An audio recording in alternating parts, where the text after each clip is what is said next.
Assalamualaikum rakan, welcome back to my channel. Hari ini kita akan membahas tentang bilangan umur umat Islam hingga hari kiamat. Mari simak penjelasan lengkapnya. Menjadi sebuah topik yang cukup menarik apabila kita mencermati perkembangan zaman di mana saat ini kita berpijak. Sudah menjadi kesepakatan bersama bahwa zaman ini segala sesuatunya sudah rusak, manusia-manusia menjadi kurang adab, pergaulan bebas merajalela, pemimpin-pemimpin negeri seakan hanya bekerja untuk egoisme diri dan menelantarkan hak rakyat. Meskipun tak sedikit yang berdalih bahwa zaman ini adalah lebih modern dari zaman dulu.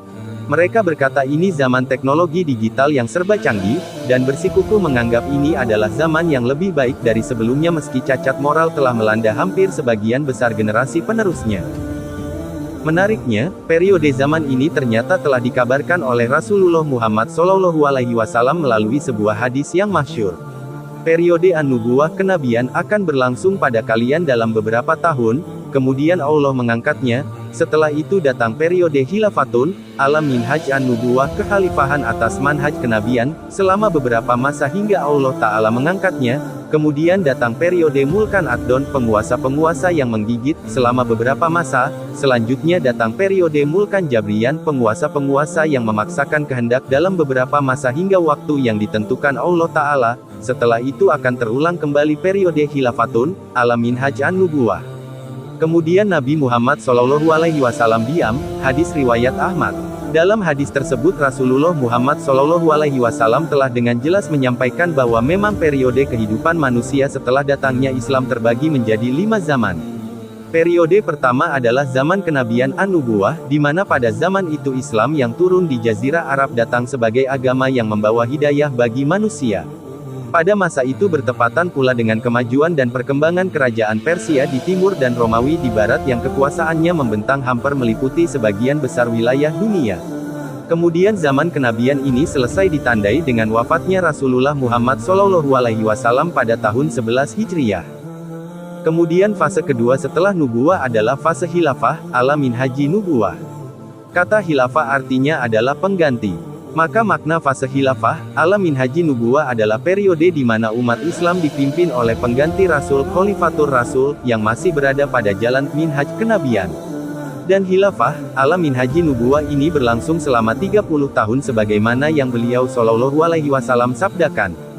Kekhilafahan umatku selama 30 tahun, kemudian setelah itu adalah masa kerajaan, hadis riwayat Abu Dawud nomor 4646,4647, at-Tirmidzi nomor 2226, dan yang lainnya, sahih. Maka dari hadis tersebut khilafah, ala minhaji nubuwah berakhir pada tahun 41 Hijriah saat Khalifah Hasan bin Ali radhiyallahu anhu, yang saat itu hanya memegang kekuasaan selama 6 bulan, menyerahkan kepemimpinan kepada sahabat Muawiyah bin Abu Sofyan radhiyallahu anhu. Fase berikutnya setelah periode kedua berakhir adalah fase kerajaan yang menggigit mulkan ad-don. Dalam fase ini umat Islam dipimpin oleh dinasti kerajaan yang sudah bukan lagi khilafah, meskipun dalam buku-buku sejarah masih cukup banyak yang menyebutnya sebagai masa khilafah. Raja atau pemimpin umat Islam pada masa ini masih memegang teguh Al-Quran dan Sunnah sebagai undang-undang dan panduan hidup. Banyak raja zolim yang terlahir pada masa ini, namun juga tak sedikit raja yang arif yang mampu membawa agama Islam jaya hingga seantero muka bumi. Kita bisa melihat kejayaan Islam melalui lahirnya Raja Umar bin Abdul Aziz pada masa dinasti Umayyah, Raja Harun ar-Rasyid pada dinasti Abbasiyah, Sultan Muhammad al-Fatih pada Kesultanan Turki Utsmaniyah, dan lain-lain. Fase mulkan ad-don ini berakhir pada tahun 1924 Masehi atau sekitar 1342 Hijriah yang ditutup dan dihapus oleh seorang Yahudi bernama Mustafa Kemal Atatürk sekaligus menandai dimulainya kekuasaan dan kejayaan Yahudi di muka bumi. Maka setiap peradaban dan kebijakan dunia yang terjadi setelah masa ini adalah kebijakan dan sistem dari Yahudi dan orang-orang kafir. Fase keempat setelah berakhirnya kerajaan yang menggigit mulkan ad-don adalah kerajaan yang kejam dan diktator, mulkan Jabar. Semua ulama ijma bahwa zaman sekarang ini adalah zaman mulkan Jabar.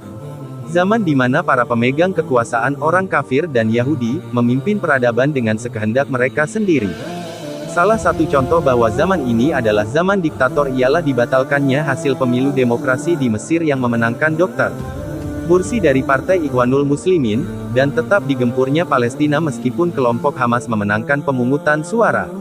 Sistem demokrasi adalah sistem politik buatan orang kafir dan Yahudi, akan tetapi jika hasil demokrasi tak menguntungkan mereka, maka mereka akan dengan mudah membatalkannya. Inilah sebenar-benarnya diktator. Di zaman ini pula rasa-rasanya apa yang disebutkan Rasulullah Muhammad SAW menjadi sebuah kenyataan di mana umat Islam berada dalam kondisi jumlah yang banyak namun mereka tak begitu berharga layaknya buih di lautan. Keberadaan mereka dikebiri musuh-musuh Islam seperti hidangan makanan yang diperebutkan. La haula wala quwata illa billah. Hampir tiba masanya kalian diperebutkan seperti sekumpulan pemangsa yang memperebutkan makanannya. Maka seseorang bertanya, apakah karena sedikitnya jumlah kita? Bahkan kalian banyak, namun kalian seperti buih mengapung. Dan Allah telah mencabut rasa gentar dari dada musuh kalian terhadap kalian. Dan Allah telah menanamkan dalam hati kalian penyakit al-wahan. Seseorang bertanya, ya Rasulullah, apakah al-wahan itu? Nabi SAW bersabda, cinta dunia dan takut akan kematian. Hadis riwayat Abu Dawud 3745. Dan sesungguhnya inilah yang saat ini kita rasakan. Tak bisa kita pungkiri bahwa kita sedang berada di zaman yang rusak, di mana segala sistem dan kebijakan politik internasional dikuasai oleh Yahudi dan orang-orang kafir. Maka tak aneh jika kerusakan dan perbuatan tak beradab terjadi di mana-mana. Jika kita bisa memilih, tentu kita tak ingin hidup di akhir zaman, di mana huru-hara fitnah akhir zaman amat begitu mengerikan bagi orang-orang yang mengetahuinya. Jika kita boleh memilih, tentu kita akan memilih hidup di zaman Rasulullah SAW dan menjadi bagian dari pasukan Nabi untuk menegakkan tauhid di atas muka bumi dan berjuang bersama para sahabat lainnya. Namun, hidup di masa kini bukanlah keinginan kita, melainkan adalah bagian dari takdirnya yang sengaja Allah pilihkan untuk menguji, apakah diri kita termasuk ke dalam golongan orang-orang yang yakin terhadap agamanya ataukah tidak. Fase ini kita yakini dengan sebenar-benar keyakinan pasti dan akan segera berakhir. Kurang lebih 4/5 periode zaman telah terjadi dan terbukti kebenarannya. Tinggallah 1/5 periode zaman yang belum terjadi, yakni periode khilafah, ala minhaji nubuwah yang sekaligus menandakan dekatnya kiamat akhir zaman. Kelima zaman yang telah Rasulullah SAW sampaikan tersebut sebenarnya merupakan ilustrasi dari umur umat Islam di dunia ini. Sebagaimana umat nabi-nabi sebelum agama Islam yang memiliki batasan periode, maka umat Islam juga memiliki batasan waktu hidup di muka bumi ini. Lantas, di tahun berapakah umur umat Islam ini akan berakhir? Yang jelas dan merupakan hal yang wajib kita yakini adalah bahwa waktu berakhirnya umat Islam adalah tatkala zaman periode kelima, yakni zaman khilafah, ala minhaji nubuwah selesai. Pendapat yang masyhur terkait umur umat Islam ini dapat kita ketahui dari 3 imam yang sudah tidak lagi diragukan keilmuannya, mereka adalah Imam Ibnu Rajab Al-Hanbali, Imam alaihissalam Suyuti, dan Imam Ibnu Hajar alaihissalam Asqalani. Imam Ibnu Rajab Al-Hanbali mengatakan bahwa umur umat Islam adalah lebih dari 1400 tahun dan kurang dari 1500 tahun.